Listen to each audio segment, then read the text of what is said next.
Olá, eu sou a Alana Ramalho e o nosso devocional de hoje é Tentados a Tentar a Deus.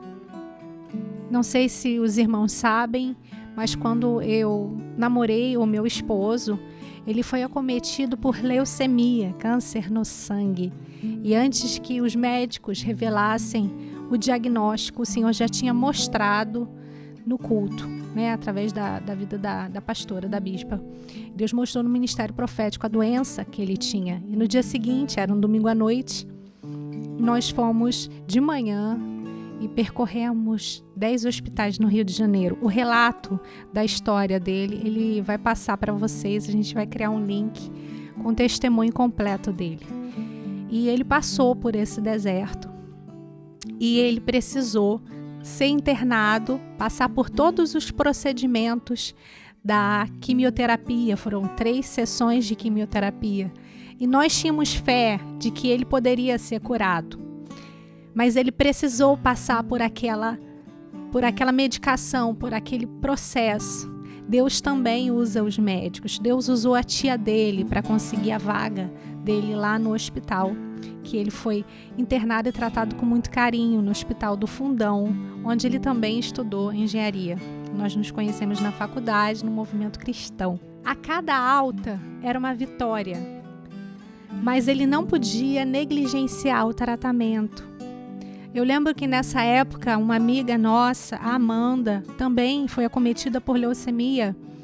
E ela foi internada e ela veio a falecer. E hoje tem, inclusive, uma escola com o nome dela. Mas no caso do meu esposo, ele conseguiu a remissão da doença. Ele precisou seguir as restrições, seguir à risca o tratamento, porque a imunidade fica muito baixa. Mesmo com muita fé de que Deus poderia curá-lo instantaneamente, ele precisou passar por aquele deserto, por aquela situação difícil ali no hospital. Eu lembro que nesse período, de muita busca do Senhor, ele foi visitado pelo Senhor, pelo Espírito Santo. A gente buscando a cura, mas tinha que seguir os protocolos todos. Vocês sabem que uma pessoa que faz a quimioterapia, que abaixa a imunidade, tem que ter os protocolos de higienização, tudo aquilo ele precisou fazer, E eu lembro das sábias palavras da minha irmã: não tentarás o Senhor teu Deus. Não é porque você está melhorando que você vai bagunçar, vai fazer de qualquer jeito ou vai achar que já está tudo resolvido, que Deus é obrigado a resolver aquela situação ali. Olha que forte. Essa palavra aí, não tentarás ao Senhor teu Deus, é um versículo de Deuteronômio, capítulo 6, verso 16. Esse versículo foi citado pelo próprio Jesus. Em qual ocasião? Quem sabe? Quando ele foi tentado. Interessante que antes de começar o ministério, ele passava dias e noites orando, buscando ao Senhor, principalmente pelas madrugadas. E antes de começar o seu ministério, ele foi para o deserto para ser tentado em jejum, para que o espírito dele fosse forte, e a carne dele fosse mortificada, para que ele fosse espiritual nas suas atitudes e respostas. E ele foi para ser tentado.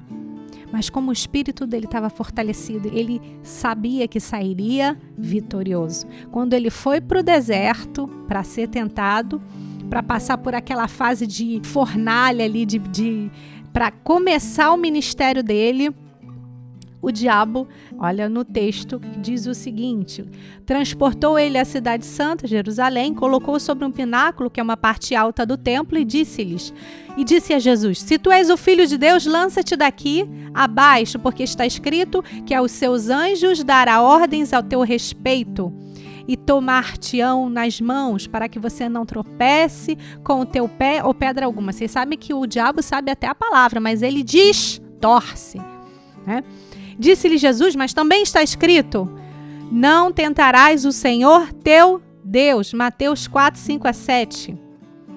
É como se estivesse dizendo: para que eu vou me jogar daqui, de cima? Que obrigação que tem Deus de me pegar? Porque Satanás pediu para fazer, só porque Satanás pediu para fazer misericórdia.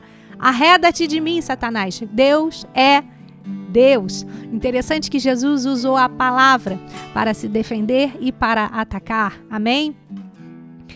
Pare de colocar a carroça na frente dos bois. Pare de tentar levar a presença de Deus no carro de bois. Pare de querer se lançar no escuro e achar que Deus tem obrigação de te segurar quando Ele não mandou você fazer. Irmãos, uma coisa é ter fé, crer na palavra, direcionada a você. Outra coisa é fazer o que Deus não mandou para fazer, colocar os pés pelas mãos, agir impulsivamente. Mas como é que eu vou saber o que Deus quer para a minha vida? Fale com Ele, espere Ele falar. O sim de Deus é sim, o não de Deus é não. O silêncio de Deus é espere, persevere, aguarde. Ele ainda não falou. Pare de se expor em situações em que você não foi preparado. O chamado dos discípulos, todo o processo que Jesus fez, inclusive esse processo no deserto, é o preparo para a obra. Não apresse as coisas de Deus na vida, na sua vida. Não se lance achando que Deus tem a obrigação para fazer. Se Deus quiser fazer, Ele é Deus. Mas se Ele não fizer, Ele continua. Deus é Deus. Amém? O próprio Filho de Deus, que passava horas em oração para saber a vontade do Pai. E nós? Às vezes a gente pega a palavra de Deus e distorce. E deixa que o próprio Satanás também, que é adversário, use a palavra contra nós, mas nós temos que ter o quê? Discernimento. Amém? Vamos orar para que a gente não tente ao Senhor teu Deus. Se há uma situação que precisa ser resolvida, que você precisa se esforçar, correr atrás, o que você precisa fazer? O que você está negligenciando? O que você está jogando para Deus e Deus falou, olha, não é comigo isso não.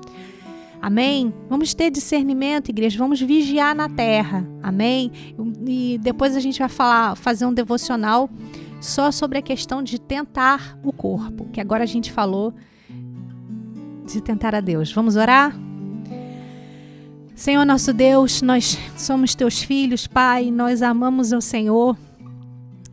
E como disse o devocional de hoje, nós não queremos tentar o Senhor, não queremos agir por impulso, achando que o Senhor tem que fazer tudo do nosso jeito. Meu amado Senhor, nós não queremos agir dessa forma, nós queremos ter discernimento. Queremos, Senhor, que seja feita a Tua vontade assim na terra como no céu. No nome de Jesus. Amém.